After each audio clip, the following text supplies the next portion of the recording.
गणेशाय नमः। श्री शिव महापुराणे चतुर्थ्याकोटिरुद्रसंहितायाम् अथ चतुर्दशोऽध्याय। ऋषि ऊचु ज्योतिषां चैव लिङ्गानां महात्म्ये कथा याधुना उत्पत्तिं च तथा तेषां ब्रूहि सर्व यथा श्रुतं। श्रुत्वाच शृण्वन्तु विप्रा वक्ष्यामि तन्माहात्म्ये जनि तथा संक्षेपतो यथा बुद्धिः सद्गुरोक्ष मया श्रुतम्। एतेषां चैव महात्म्यं वक्तुं वर्षशतैरपि शक्यते न मुनिश्रेष्ठास्तथापि कथयामिव सोमनाथ्यच्च तेषां वै प्रथम परिकीर्तिता तन्माहात्म्यं शृणु मुने प्रथम सावधानतः। सप्तविंशतिमता कन्या दक्षेण च महात्मना तेन चन्द्रमसे दत्ता अक्षन्याद्या मुनीश्वरा चन्द्रय च स्वामिनं प्राप्य शोभमाना विशेषता चन्द्रोऽपि चैव ता प्राप्य शोभते निरन्तरम्। हेमना चैव मणिर्भाति मणिना हेम चैव हि एवं च समय तस्य यजान्तश्रुयतामिति सर्वास्वपि च पत्नीषु रोहिणीनां या स्मृता यथेका सा प्रियं चासी तथा अन्या न कदाचन अन्याशच दुःखमापन्ना पितरं शरणं ययु गत्वा तस्मै च यद्दुःखं तथा ताभिर्निवेदितम्। तक्षस च तथा श्रुत्वा दुःखं च प्राप्तवांस्तदा समागत्य द्विजाश्चन्द्र शान्तया वोचनश्चस्तदा दक्षवाच विमले च कुले त्वं हि समुत्पन्नकलानिधे आक्षितेषु च सर्वेषु न्यूनाधिक्यं कथं तव कृतं चेतत् कृतं तच्च न कर्तव्यं त्वया पुनः वर्तनं विस्मत्त्वेन नरकप्रदमीरितं। सुतवाच तक्षैचं च स सम्प्रार्थ चन्द्रं चामातरं स्वयं जगाम मन्दिरं स्वं वै निश्चयं परमगता चन्द्रोऽपि वचनं तस्य न चकार विमोहिता शिवमाया प्रभावेन यया सम्मोहितं जगत् शुभं भावि यदा यस्य शुभं भवति तस्य वै अशुभं च यदा भावि कथं तस्य शुभं भवेत्। चन्द्रोऽपि बलवदा विवशान्मेनेन त्वचा रोहिण्यां च समासक्तो नान्यामेन कदाचन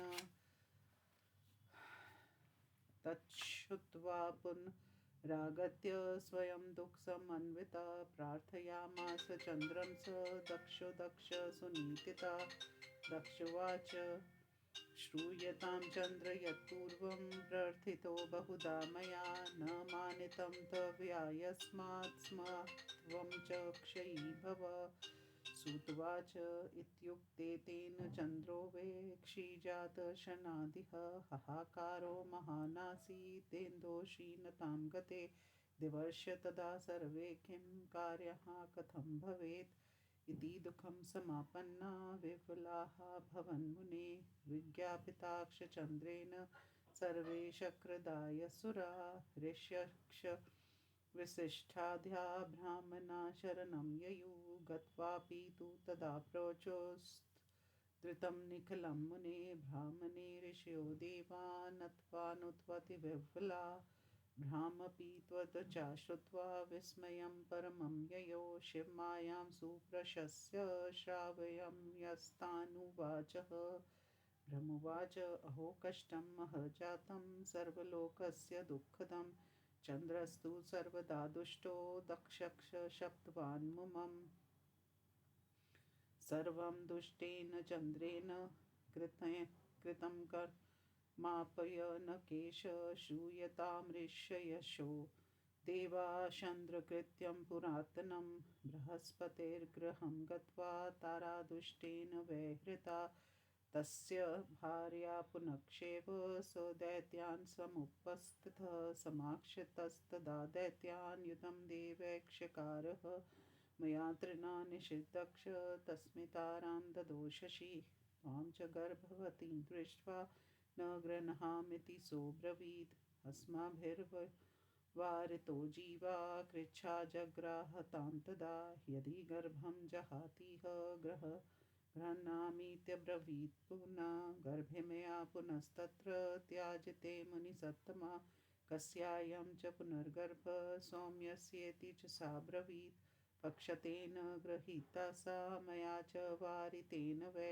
एवं विधानि चन्द्रस्य दुःखरित्राण्यनेकशः वर्णयन्ते कि पुनस्तानि सोऽध्यापि कुरुते कथम् यज्जातं तत् सुञ्जातं नान्यथा भवति ध्रुवम्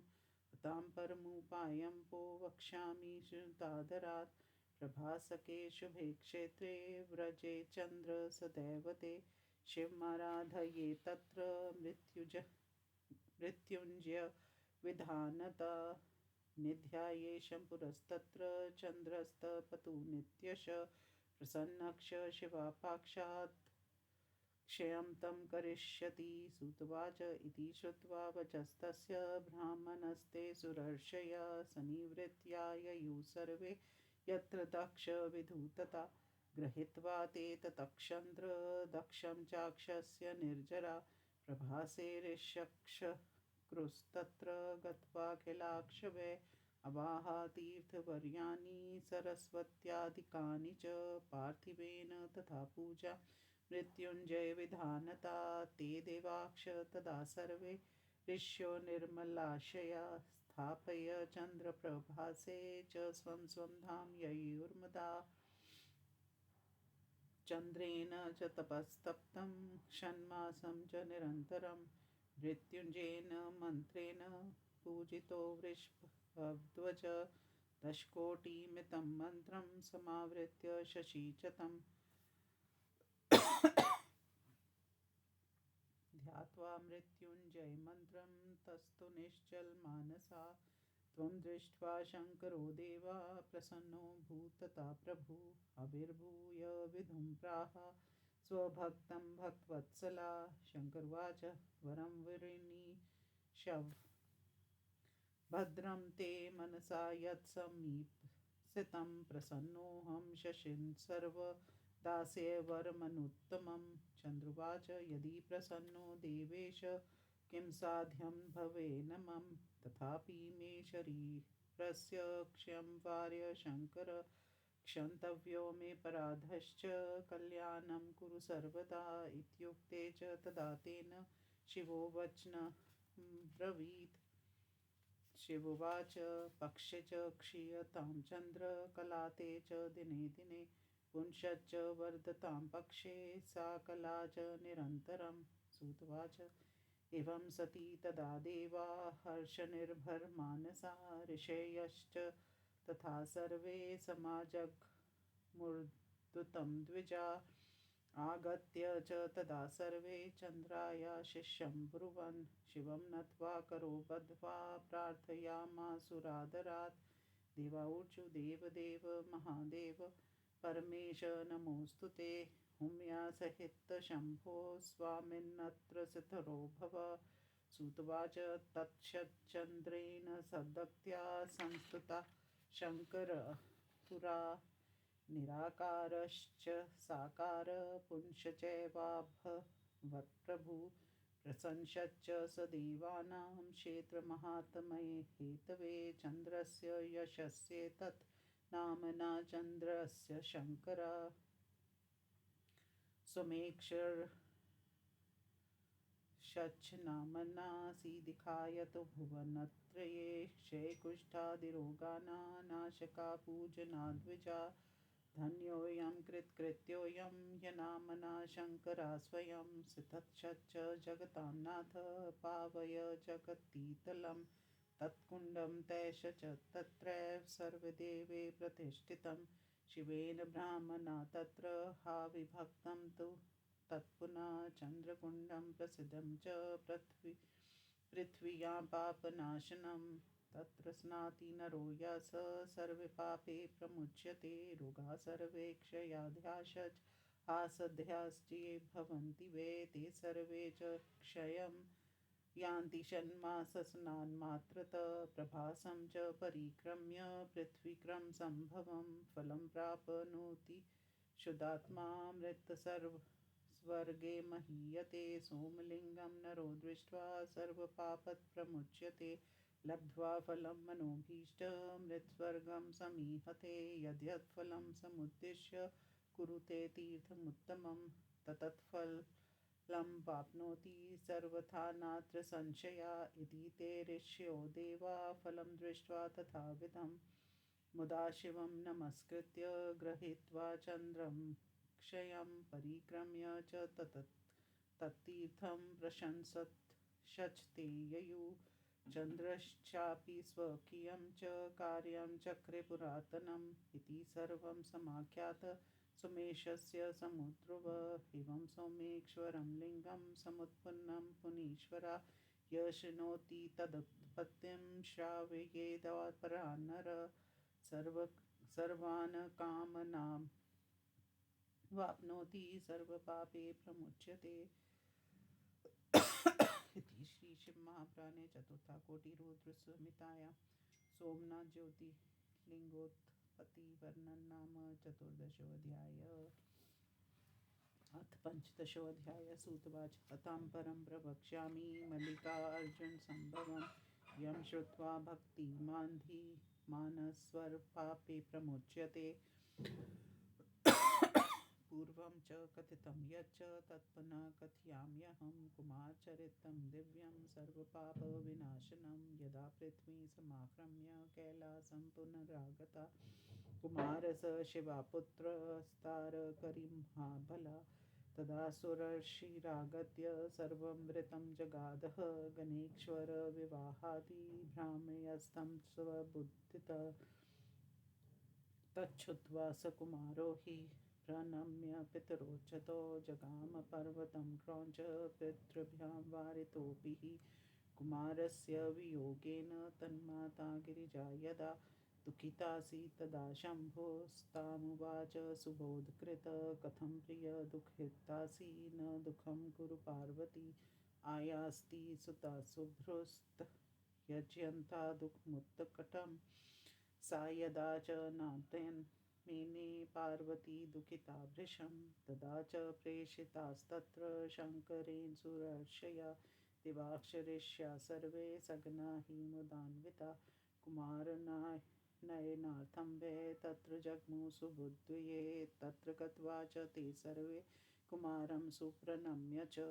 विज्ञाप्य बहुधाप्येनं प्रार्थना चक्रुरादरात् देवादि प्रार्थनातां च शिवाज्ञा संकला गुरु नमेने स कुमारो हि महाहंकारविह्वला ततक्ष पुनरावृत्य सर्वे ते हि शिवान्तिकं स्वं संस्थानं गता नत्वा प्राप्य शङ्कर शासनं तदा च गिरिजादेवी विरहं पुत्रसम्भवं शम्भुक्ष परं दुःखं प्राप तस्मिन्नागते अथ सुदुःखितो दीनो लोकाचार करो तदा जगमतस्तत्र सुरस्नेहात् स्वपुत्रो यत्र संस्थिता सपुत्रक्षकुमाराख्य पित्रोरागमनं गिरे ज्ञात्वा दूरं गतो स्नेहाद्योजनत्रयमेव च क्रौञ्चे च पर्वते दूरं गते तस्मिन् स्वपुत्रके तौ च तत्र समासीनो ज्योतिरूप समाक्षितो पुत्रस्नेहातुरो वै शिवो पर्वणि दर्शनार्थं कुमारस्य स्वपुत्रस्य हि गच्छता अमावास्यादिने शम्भुः स्वयं गच्छति तत्र हि पौर्णमासी दिने तत्र पार्वती गच्छति ध्रुवं त्वद्दिनं हि समारभ्य मल्लिकार्जुनसम्भवं लिङ्गं चैव शिवस्येकं प्रसिद्धं भुवनत्रये लिङ्गं य समीक्षेत स सर्वे कलिबरे वशैरपि मुच्यते नात्र सन्देहः सर्वकामान् वाप्नुयात् दुःखं च दूरतो याति सुखमात्यन्तिकं लभेत् जननी निगर्भसम्भूतं कष्टं नाप्नोति वै पुनः धनधान्य समृद्धिक्ष प्रतिष्ठारोग्यमेव च अभीष्टफलसिद्धिक्ष जायते नात्र संशय ज्योतिर्लिङ्गं नित्यं च प्रोक्तं मलिक संज्ञितं दर्शनात् सर्वसुखदं कथितं लोकहेतवे